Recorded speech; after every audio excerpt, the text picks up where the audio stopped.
আসসালামু আলাইকুম। আজকে আরেকটি ভিডিও নিয়ে আপনাদের সামনে হাজির হয়েছি। আজকে আমি একটি কুশি কাটার টু পিসে কাজ করেতেছি। এটা দুই কালারের কন্ট্রাস্ট করা একটি থ্রি পিসে কাজ চলতেছে। এটা হচ্ছে জামাতে আমি ফ্রেজা কালারের সাথে বেগুনি দিয়ে এবং বেগুনি সুতা দিয়ে কুশি কাটার কাজ করে নিয়েছি। এখন এটা কুশি কাটার ফুল ওই ডিজাইনের মাঝখানের যে অংশটা বেগুনি অংশ সেইখানে আমি হাতের কাজ করব। সেইখানে তারপরে আমি সেখানে হাতের কাজের ডিজাইন উঠিয়ে নিয়েছি। এখন স্যাম্পল উঠিয়ে নিচ্ছি। আপনারা দেখেন কি কি স্যাম্পল এখানে দিতেছি।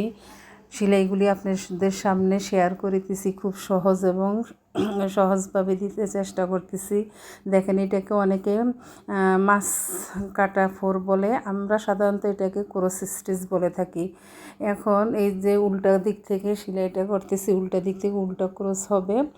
উল্টা ক্রস করে পুরা ডিজাইনটা আমি শেষ করতেছি। দেখুন আস্তে আস্তে এইভাবে করে শেষ করে আমি পরে দেখেন পাতার ডিজাইনটা আমি অন্য কালার, এখানে মোট 4টিকে সুতার দিয়ে কন্ট্রাস্টে আমি ডিজাইনটি শেষ করব।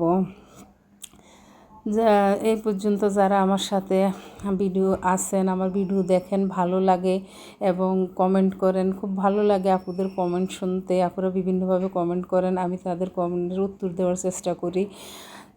তারপরে যারা আমার চ্যানেলটিকে সাবস্ক্রাইব করেছেন তাদেরকে অসংখ্য ধন্যবাদ। আর যারা আজ করেননি, আশা করি একটু সাবস্ক্রাইব করে আমার পাশে থাকবেন এবং সামনের দিকে এগিয়ে নেওয়ার সাহায্য করবেন। এই দেখেন উল্টা ক্রস শেষ করে দিয়ে আমি এই যে ফ্রেমটা চেঞ্জ করে নিচ্ছি। এই যে এটা হচ্ছে জামার ফরম পার্ট। এই যে ফরম পার্টে দেখেন সেলাইটা কত সুন্দর হয়েছে। তারপরে আমি অন্য বেগুনি কালারের সুতা দিয়ে এখানে আমি গম সেলাই দিয়ে নিব। এই গম সেলাইয়ের ভিডিওটা জাস্ট না, গম সেলাই না, এখানে ভুল, একটু ক্রস স্টিচ দিয়ে আমি ফুলগুলি কমপ্লিট করতেছি। দেখেন এই ক্রস দিয়ে ফুলটা সম্পূর্ণ কমপ্লিট করব এবং দেখতে থাকেন, আমার সাথে থাকুন। যারা যারা এই ডিজাইনটার আঁকা দেখতে চান তারা কমেন্ট করে জানাবেন। যদি আপনাদের কারো ইচ্ছা হয় যে আঁকাটা দেখবেন, তাহলে তাদেরকে আমি পরবর্তী কোনো এক ভিডিও ডিজাইনটা এঁকে দেখিয়ে দিব। এইভাবে আমি ডিজাইন কমপ্লিট করি। দেখেন এখানে আমি মাছ কাটা সেলাই বা দিয়ে ডিজাইনটা সম্পূর্ণ করেছি। যেটাই বলেন, মাছ কাটা সেলাই হোক বা ক্রস স্টিচ হোক। এখন গম সেলাই দিচ্ছি। গম সেলাইগুলো দেখেন আমি আগেও এক ভিডিওতে আপনাদেরকে দেখিয়ে দিয়েছিলাম গম সেলাই, আজকেও আবার দেখিয়ে দিচ্ছি। যারা যারা এতদিন দেখেননি হয়তো আজকের ভিডিওটা দেখলে তাদের উপকারে আসবে। এইভাবে একটু একটু করে আমি গম সেলাই দিয়ে পুরো ডিজাইনটা কমপ্লিট করব। যারা এই ধরনের ডিজাইন পেতে চান আমার পেজে কমেন্ট করবেন এবং আমার বেল বাটন টিপ দিয়ে রাখবেন, যাতে পরবর্তীতে কোনো নতুন ভিডিও দিলে আপনার নোটিফিকেশন আপনাদের সামনে চলে আসে।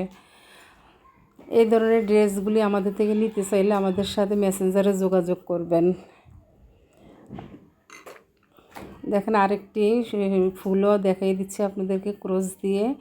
এখানে 4টা কালার ইউজ করব, গোলাপি, হলুদ, সবুজ এবং বেগুনি। ফুলগুলি আমি 2 কালার দিয়ে করব আর মাছরাঙা কাটা সেলাইগুলি আমি 2 কালারের সুতা দিয়ে করব। এইভাবে আমি আস্তে আস্তে আপনাদেরকে সেলাইগুলো দেখিয়ে দিচ্ছি। দেখেন এখন আবার আমি গমফোর দিয়ে নিচ্ছি। এইভাবে পুরো ডিজাইনটা কমপ্লিট হবে। এইভাবে যদি আমি একটু স্যাম্পল উঠাই দিই, আমার কর্মী বোনেরা খুব সুন্দরভাবে কাজগুলি করে দিতে পারে। আর এই স্যাম্পলগুলো উঠানোর ভিডিওটা আপনাদের সাথে শেয়ার করে দিলাম। আশা করি সবাই আমার পাশে থাকবেন এইভাবে সামনের দিকে এগিয়ে নেওয়ার জন্য। এইভাবে দেখেন এখন পুরার জামার ডিজাইনটা আমি আপনাদেরকে দেখিয়ে দিচ্ছি। এটা হচ্ছে জামার ফরম পার্ট এবং মাঝখানের ডিজাইনটা এইভাবে উঠিয়ে দিব। তারপরে দেখেন পুরো ওড়নাটাও আমি এইভাবে কন্ট্রাস্ট করেছি। এই যে মাঝখানে বেগুনি দিয়েছি 2 কালারের ফিরোজা। সবাই ভালো থাকবেন। আল্লাহ হাফেজ।